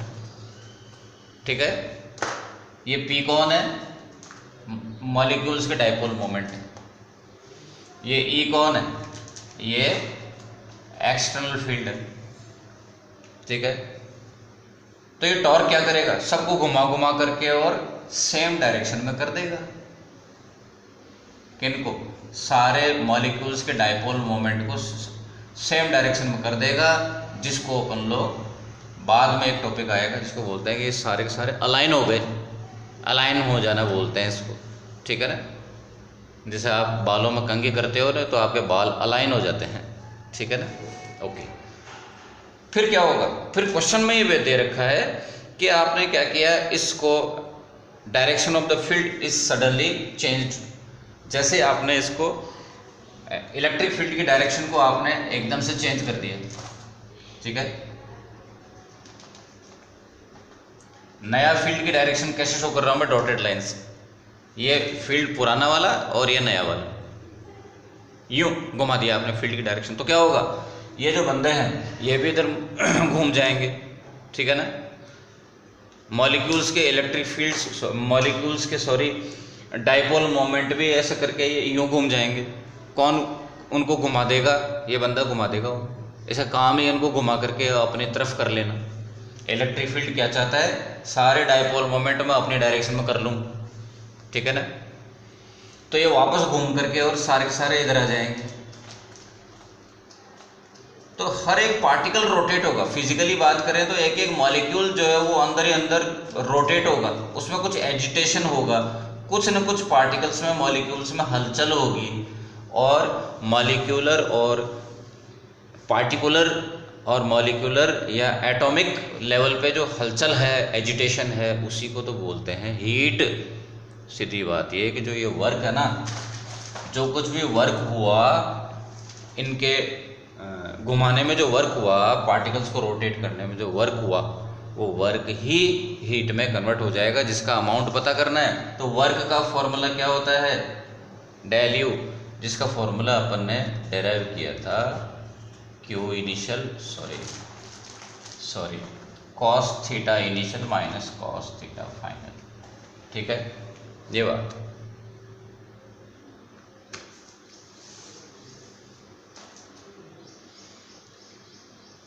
तो इसके अंदर इनिशियल एंगल 0, बाद में इसका एंगल हो गया 60 ऐसे करके, और P थोड़ा सा चैलेंजिंग है। P कैपिटल E का वैल्यू क्वेश्चन में गिवन है 10 पावर 6 वोल्ट पर मीटर, और इसमें भी एक राज की बात छुपी हुई है। 10 पावर 6 इतना स्ट्रॉन्ग, हैवी, इतना भयंकर इलेक्ट्रिक फील्ड होगा 10 पावर 6, तभी तो ये लोग हिल पाएंगे।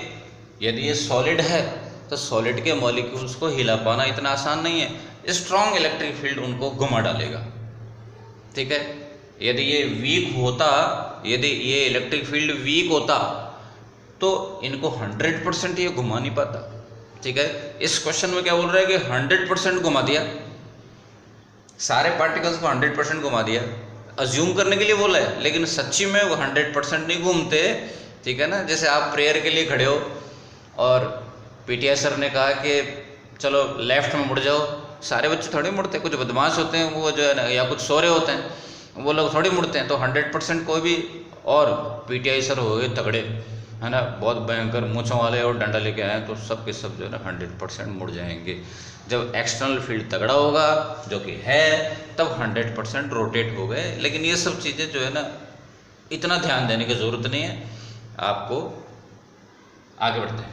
मैं क्या कह रहा था कि ये जो डाइपोल मोमेंट है, इसका कैलकुलेशन थोड़ा सा चैलेंजिंग हो सकता है। एक पार्टिकल का डाइपोल मोमेंट, एक पार्टिकल का डाइपोल मोमेंट कितना है, ये तो क्वेश्चन में रेडीमेड दे रखा है 10⁻⁻29। तो सारे पार्टिकल्स का डाइपोल मोमेंट कितना होगा, नंबर ऑफ पार्टिकल्स से मल्टीप्लाई कर दो, और नंबर ऑफ पार्टिकल्स कितने हैं आपको बताया ही नहीं। आपको जैसे बोला 1 मोल, तो 1 मोल में नंबर ऑफ पार्टिकल तो आपको मालूम है कितने होते हैं, अवोगाड्रो नंबर के इक्वल होते हैं। ये आपका क्या आ जाएगा, पूरा सब्सटेंस के सारे पार्टिकल्स का डाइपोल मोमेंट का टोटल आ जाएगा। ये है P का value. This is your dipole moment of all particles, ठीक है बच्चों। नेक्स्ट क्वेश्चन कंसेप्चुअल क्वेश्चन है। अगेन मैं पकाऊंगा आपको, न्यूमेरिकल नहीं है, वैसे मैं आपको दोनों में पका रहा हूँ। इसके अंदर ये बोला हुआ है कि आपने सूखे बालों में कंघी करी, कॉम्बिंग करी, और वो जो बॉडी है, ठीक है, कौन है ये, कॉम्ब, जिसको आपने चार्ज कर लिया by the method of friction, ठीक है। इसको आप किसी दूसरी बॉडी के बगल में ले गए, ठीक है, अनदर बॉडी जो कि अनचार्ज है। इस क्वेश्चन में वो कौन है, ये पेपर का वो पार्टिकल, ठीक है, छोटे छोटे पेपर के पीसेस हैं, जस्ट 0.5 मिलीमीटर 0.5 सेंटीमीटर इस साइज के। इस पर चार्ज नहीं है, लेकिन इंडक्शन से पैदा हो गया, जो कि बहुत ज़्यादा क्वांटिटी में तो नहीं हुआ, कोई बात नहीं, लेकिन इंडक्शन से ये चार्ज पैदा हो गया, ठीक है। अभी मेरे क्वेश्चंस का आंसर दो। इनको मैं जानबूझ करके Q1 Q2 अलग अलग नाम दे रहा हूं, जिसमें Q2 और Q3 तो पक्का सेम है, इनका मैग्नीट्यूड सेम है, और डायरेक्शन साइन तो पक्का दिख रहा है आपको, अपोजिट होगी। इसके इलेक्ट्रॉन्स यहाँ अट्रैक्ट होकर के इकट्ठा हो गए, उसकी वजह से यहाँ नेगेटिव चार्ज है। जितने इलेक्ट्रॉन्स का नेगेटिव चार्ज है, उतने ही इलेक्ट्रॉन्स के एब्सेंस की वजह से ये पॉजिटिव चार्ज है, ठीक है। तो ये दोनों तो इक्वल होंगे, ठीक है। तो अपन लोग एक काम ये करें, फिर इनको ऐसा बोल देते हैं, ये better, okay, this is better, this is distance R1, this distance is R2। R1 क्या है, पॉजिटिव चार्ज और माइनस Q के बीच का डिस्टेंस, ये कैपिटल Q और प्लस Q के बीच का डिस्टेंस है R2, ठीक है। बोलिए कैपिटल Q और माइनस Q के बीच में जो फोर्स है वो किस नेचर का है, आपको ये अट्रैक्शन फोर्स है। उसके फोर्स के फॉर्मूले में क्या क्या आएगा, Q और डिस्टेंस कौन सा, R1। कैपिटल Q और स्मॉल q के बीच में जो फोर्स है उसका नेचर कैसा है, रिपल्सिव है, Q अपॉन डिस्टेंस R2, ठीक है। A for attraction, R for repulsion. आप बताओगे अट्रैक्शन और रिपल्शन में से ज़्यादा फोर्स, भारी फोर्स कौन है, तो आप कहोगे जी कि ये तो सेम है, न्यूमरेटर तो दोनों का सेम है, R1 जिसका कम है, R कम फोर्स ज़्यादा, मतलब सीधी बात क्या कि ये बॉडी इस बॉडी को अट्रैक्ट करेगी। ये बॉडी पर चार्ज कैसा है, टोटल चार्ज न्यूट्रल है, पहले भी न्यूट्रल थी, अभी का टोटल चार्ज भी 0 ही है, ठीक है ना। कितनी अजीब बात सुनने को मिल रही है आपको, क्या? दोबारा सुनो, एक चार्ज बॉडी दूसरे न्यूट्रल बॉडी को अट्रैक्ट कर रही है, फोर्स ऑफ अट्रैक्शन ज़्यादा है, रिपल्शन कम है, तो नेट फोर्स कैसा बनेगा? अट्रैक्टिव बनेगा, ठीक है ना। ये बॉडी इस बॉडी को अट्रैक्ट भी कर रही है, रिपेल भी कर रही है, पर रिपल्शन कम कर रही है, अट्रैक्शन ज़्यादा कर रही है। अट्रैक्शन ज़्यादा क्यों है? क्योंकि इन दोनों फोर्सेस के बीच में इन दोनों चार्जेस के बीच में डिस्टेंस स्मॉलर है। बार बार रिपीट नहीं करते। तो आपने क्या सुना कि एक चार्ज बॉडी दूसरी अनचार्ज बॉडी को या न्यूट्रल बॉडी को अट्रैक्ट कर सकती है, ठीक है। मूल कारण क्या है उसके पीछे? इंडक्शन। इंडक्शन की वजह से ऐसा हो रहा है। यदि इंडक्शन नहीं हो तो क्या होगा? नहीं करेगा भाई, ठीक है ना। फिर तो ये चार्ज पैदा नहीं होगा, सेपरेट आउट नहीं होगा चार्ज, तो फिर कुछ नहीं होगा, और ऐसा होता भी है। तो आपका काफ़ी अच्छा एक कंसेप्चुअल क्वेश्चन है। एक और क्वेश्चन सुनिए कि ये दो बॉडीज हैं, इनके बीच में कोई फोर्स नहीं लग रहा, क्या कंक्लूड किया? पक्का दोनों ही अनचार्ज हैं। एक और कि सपोज उनमें से एक चार्ज है, बॉडी ए उनमें से चार्ज है, और फिर भी फोर्स नहीं लग रहा है इन दोनों के बीच में। वो तो आप समझ ही गए क्यों लग रहा है भाई, दूसरे पर क्यों लगेगा फोर्स? दूसरे पर चार्ज ही नहीं है तो फोर्स कहाँ से आ जाएगा, ठीक है। लेकिन अब मैं कह रहा हूं कि इन दोनों के बीच में फोर्स है, इन दोनों के बीच में फोर्स है, और वो फोर्स कौन सा है? अट्रैक्शन है। ध्यान से सुनना इस बात को। इन दोनों के बीच में फोर्स नहीं है, तो आपने क्या कंक्लूड किया है कि आइदर दोनों पे फोर्स नहीं है, दोनों पे चार्ज नहीं है, या फिर किसी एक पे चार्ज है दूसरे पे नहीं है, ठीक है ना। सेकंड केस मैं कह रहा हूं दोनों के ऊपर फोर्स लग रहा है, और फोर्स कैसा है? अट्रैक्शन है। इसको मैं हटा देता हूं, ये आपका काम हो गया। इन दोनों के फोर्स बीच में फोर्स कैसा है? अट्रैक्शन है। तो आप बताओ कि क्या गैस करोगे? हो सकता है, ध्यान से सुनना, हो सकता है ये, तो आपको ये कौन सी नई बात बता रहे हो आप? ये तो होता ही है कि opposite charge attract each other, ठीक है। लेकिन नया एक और कंडीशन हो सकती है कि ये न्यूट्रल भी हो सकता है।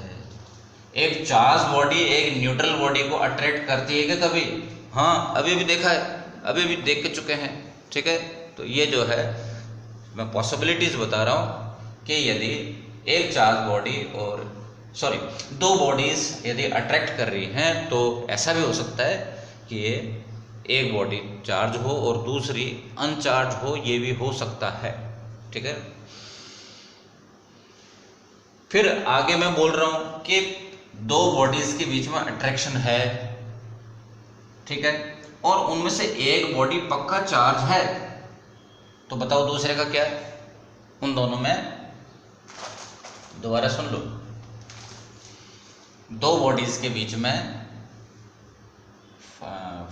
दो बॉडीज हैं, उनमें से एक बॉडी चार्ज है और दोनों के बीच में फोर्स नहीं लग रहा, तो फिर पक्का दूसरी बॉडी के अंदर एक तो न्यूट्रल है और उसमें दो एक और अवगुण है। एक अवगुण तो है कि उसके अंदर चार्ज नहीं है, और दूसरा अवगुण है कि उसमें इंडक्शन भी नहीं हो रहा, इसलिए फोर्स नहीं लग रहा। अगली बात सुनो, दो बॉडीज हैं, मेरे को इनका चार्ज, इनके चार्ज होने का, यानी कि इनके इलेक्ट्रीफाइड होने का कोई पता नहीं है। मैं क्या कर रहा हूँ इतनी देर से? मैं आपको केवल फोर्स है कि नहीं है का इन्फॉर्मेशन दे करके और इलेक्ट्रीफाइड है कि नहीं है का आपको आइडिया दे रहा हूँ, ठीक है ना। बोलो, इन दोनों के बीच में क्या है? फोर्स है, ठीक है। कौन से टाइप का है? रिपल्सिव है। इन दोनों के बीच में फोर्स है रिपल्सिव, ठीक है। अब आप क्या गैस करोगे? ठीक है, पक्का दोनों में से एक ना एक तो चार्ज तो है ही, क्योंकि फोर्स तो चार्ज की वजह से होगा। दोनों बॉडी न्यूट्रल तो हो ही नहीं सकती। एक बॉडी चार्ज है, सपोज पॉजिटिव, एक, ठीक है, एक बॉडी चार्ज है, सपोज पॉजिटिव है, ये वाली बॉडी भी पक्का चार्ज होगी, क्योंकि रिपल्शन तो केवल तभी पॉसिबल है जब दोनों बॉडीज चार्ज हों और सेम नेचर की हों। इस बात को सुनो दोबारा, रिपल्शन केवल तभी पॉसिबल है जब दोनों बॉडीज लाइक चार्ज हों, सिमिलर चार्ज हों। अट्रैक्शन दोनों कंडीशंस में हो सकता है। अट्रैक्शन कब कब हो सकता है? अट्रैक्शन हो सकता है, अट्रैक्शन कब कब हो सकता है? ये दोनों बॉडीज में से एक न्यूट्रल हो, एक चार्ज हो, तब भी अट्रैक्शन हो सकता है। और ये तो होता ही है, दोनों बॉडीज अपोजिट चार्ज हैं तो अट्रैक्शन तो होता ही है, ठीक है। मतलब क्या हुआ कि इस बॉडी के चार्ज होने के या नहीं होने का सबूत आपको कब मिलेगा? जब रिपल्शन हो रहा होगा। तो एक बॉडी चार्ज है या नहीं है आपको पता लगाना है। तो दूसरी चार्ज बॉडी से वो रिपेल हो रही है तो पक्का ये चार्ज है। यदि किसी बॉडी से ये अट्रैक्ट हो रही है तो आप कंफर्म नहीं कर सकते कि ये चार्ज है। क्यों? क्योंकि न्यूट्रल बॉडी भी तो अट्रैक्ट होती है, ठीक है ना। किसी चार्ज बॉडी से न्यूट्रल बॉडी भी अट्रैक्ट होती है। यदि किसी चार्ज बॉडी से कोई बॉडी रिपेल हो रही है तो पक्का वो बॉडी चार्ज है, ठीक है। ये काफ़ी फेमस क्वेश्चन है, कंसेप्ट। बच्चों क्वेश्चन नंबर 27 का बी पार्ट है, अपन ने जो है थ्योरी में बात कर ली। इसकी छोटी सी बात करेंगे, आगे बढ़ेंगे, क्योंकि जो है जो एरोप्लेन और जो लंबी लॉन्ग डिस्टेंस के जो ट्रक्स हैं वो हवा से फ्रिक्शन करते हुए चलते हैं तो उनके बॉडीज चार्ज हो जाती हैं। एयर से फ्रिक्शन की वजह से वो चार्ज जो है वो अर्थ में यदि नहीं जाता है, उस चार्ज की अर्थिंग नहीं कराते हैं आप, तो जो भी बंदा उस एरोप्लेन से या ट्रक में से पहली बार नीचे उतरेगा तब उसके पैर टच होंगे ज़मीन पर, हाथ होगा उसका बस के हैंडल, ट्रक के हैंडल पर, तो उसके बॉडी के थ्रू वो चार्ज फ्लो करने की कोशिश करेगा तो उसके बंदे पर शॉक लग जाएगा। शॉक कब लगता है ह्यूमन बॉडी के ऊपर? जब उसके थ्रू करंट फ्लो हो, यानी कि चार्ज फ्लो होता है, तब शॉक लगता है, ठीक है। उससे बचने के लिए अपन लोग चाहते हैं कि एरोप्लेन पे या ट्रक के ऊपर चार्ज एक्यूमुलेट नहीं हो, वो चार्ज जनरेट हो और एयर के फ्रिक्शन से पैदा हो और वो लीक भी होता जाए, ज़मीन में वो चलता चला जाए। उसके लिए आप अरेंजमेंट करोगे कि जो टायर्स हैं वो कंडक्टर हो जाएं तो कितना अच्छा हो। लेकिन टायर तो रबर के होते हैं, लेकिन टायर के अंदर अपन लोग कंडक्टर बनाने के लिए कार्बन मिक्स कर देते हैं टायर के रबर्स के अंदर, तो वो टायर्स कंडक्टर हो जाते हैं और चार्ज जो है वो इकट्ठा होकर के बहुत ज़्यादा अमाउंट में इकट्ठा हो नहीं पाता है, बनता है अर्थिंग में चला जाता है, बनता है अर्थिंग में चला जाता है। और ज़्यादा अपन लोग अरेंजमेंट कर सकते हैं कि जो ट्रक हैं उनके जो ट्रक के नीचे जो है वो लोहे की कीलें लटका के रखते हैं जो ज़मीन को टच करके चलती हैं, तो वो लोहे की कीलें तो और भी ज़्यादा अच्छा पाथ दे देती है उस चार्ज को ज़मीन में जाने के लिए, ठीक है। सी ऑप्शन है, यही है, सी वाली बात भी हो गई अपनी।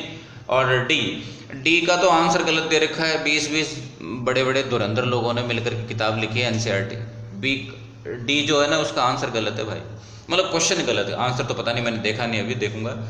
क्वेश्चन ये बोल रहा है कि एक बेयर वायर है बिजली का और वो भी हाई वोल्टेज, इसमें लफड़ा कहाँ हो गया? हाई वोल्टेज वर्ड गलत हो गया इसका। ये जो बोल रहा है वो लो वोल्टेज की इलेक्ट्रिसिटी वायर पे, लाइन पे लागू है। ये बात सुनो ध्यान से, ये कौन है? वायर है, ठीक है ना, बिजली का तार है जो एक पोल से दूसरे पोल पे जा रहा है, इसमें करंट फ्लो हो रही है। और ये बंदा कौन है? दिख रहा है आपको? शक्ल से दिख रहा है कौन है, ठीक है। एक बर्ड है, थोड़ा सा आराम से बैठा है, ये बना देते हैं इसको।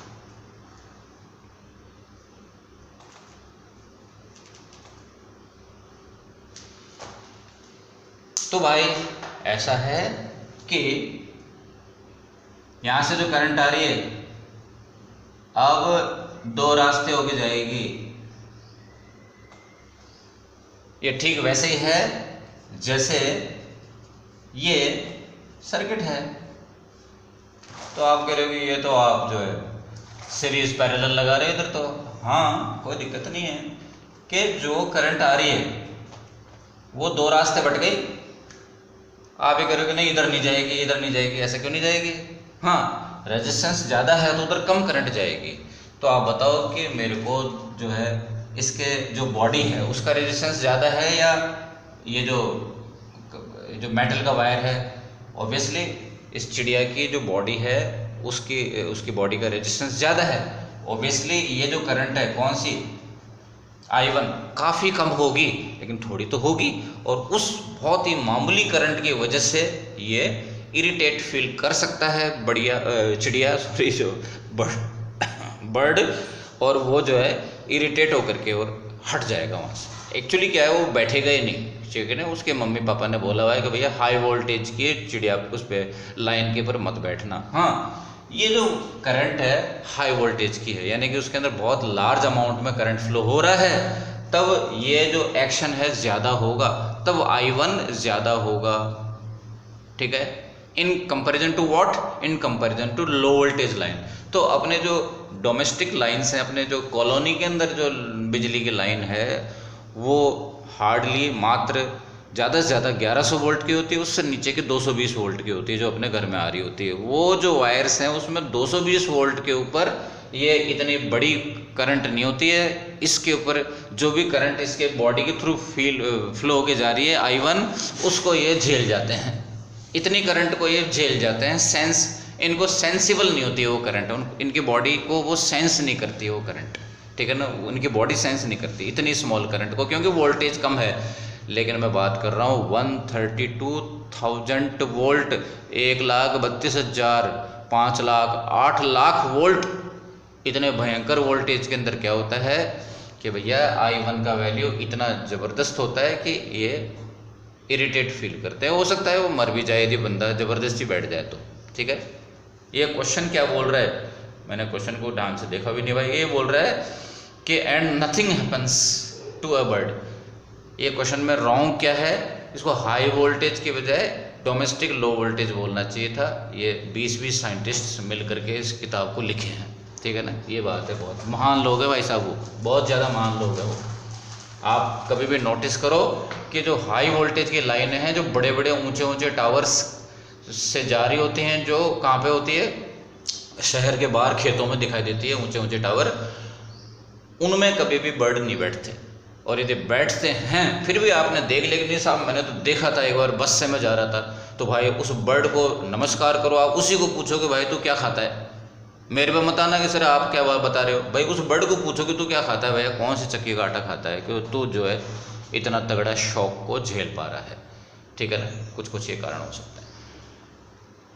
लेकिन बात कर रहे हैं अपन लोग, वापस ये वायर आ गया और एक भाई साहब हैं, क्या कर रहे हैं, है ना, आप नहीं करना ये काम, ये जो भाई साहब कर रहे हैं, इन्होंने जो है अपने हाथ से इसको पकड़ लिया,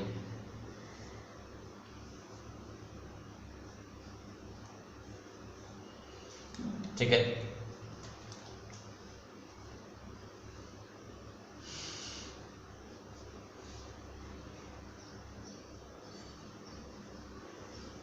इन्होंने भाई साहब ने क्या किया, इस एक हाथ से इसको पकड़ लिया और क्या हो गया, इनके बाल हो गए खड़े, है ना। वो ये बाल जो है वो इनके घबरा जाने की वजह से खड़े हुए हैं। इलेक्ट्रिसिटी का कोई रोल नहीं है इसमें, ठीक है। क्यों? क्योंकि इसने यहाँ का पोटेंशियल कितना है, 0। यहाँ के ऊपर पोटेंशियल या वोल्टेज कितना है, 220 वोल्ट, ठीक है ना।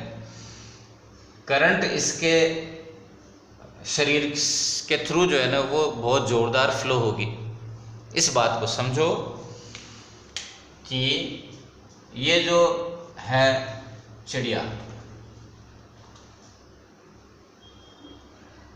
इसके इन दोनों पॉइंट्स के बीच में जो पोटेंशियल डिफरेंस है, ठीक है, इन दोनों पॉइंट्स के बीच में जो पोटेंशियल डिफरेंस है ये हार्डली, ये जो पोटेंशियल डिफरेंस है ये हार्डली 1 और 2 वोल्ट होता है। ठीक है, कारण बहुत लंबी बात है भाई, ठीक है ना, ये छोटा सा क्वेश्चन है, बहुत लंबा खिंच जाएगा। हार्डली ये वोल्टेज जो है बहुत ही 1 और 2 वोल्ट होता है। ठीक है, इसका कारण क्या है बता देता हूँ। V equal to I R, I पे मैं ध्यान नहीं दे रहा, मैं तो कह रहा हूँ जो है ना रेजिस्टेंस, यहाँ से लेके यहाँ तक का रेजिस्टेंस कैसा है, बहुत ही कम है। ठीक है, यहाँ से लेके यहाँ तक का रेजिस्टेंस, इस वायर के टुकड़े का रेजिस्टेंस मैं बात करूँ, वायर के टुकड़े का रेजिस्टेंस बहुत कम है, क्योंकि ये कंडक्टर है और अपन लोग क्यों नहीं चाहेंगे कि जो बिजली के तार है वो कंडक्टर हो, तो रेजिस्टेंस बहुत स्मॉल है, रेजिस्टेंस स्मॉल है, और करंट जो है वो तो बिजली विभाग ने जितनी करंट फ्लो करा रखी है जो करा रखी है, रेजिस्टेंस बहुत स्मॉल होने की वजह से यहाँ का वोल्टेज बहुत स्मॉल है, और स्मॉल वोल्टेज के असर में ये आ रहा है। मान लो वो वोल्टेज 1-2 वोल्ट है, तो इस चिड़िया को कुछ नहीं होगा, इसीलिए ये चिड़िया मुस्कुरा रही है। ठीक है, चिड़िया मुस्कुरा रही है।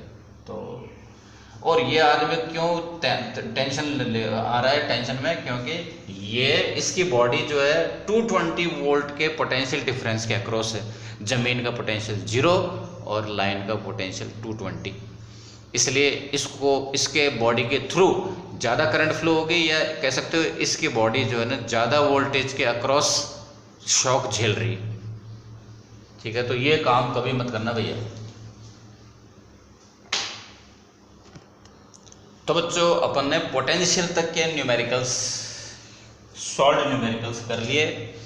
ठीक है, फिर अपन लोग नेक्स्ट टाइम कब मिलेंगे अनसॉल्व्ड न्यूमेरिकल करने के लिए, और वो कब करेंगे, कैपेसिटेंस वाला टॉपिक करने के बाद अपन लोग अब बाकी के फाइनल न्यूमेरिकल का सेशन करेंगे। ठीक है ना, अब नेक्स्ट क्या होगा, नेक्स्ट तो अपन लोग कैपेसिटेंस का चैप्टर पहले थ्योरी निपटाएंगे। तो अभी के लिए बाय बाय। ठीक है।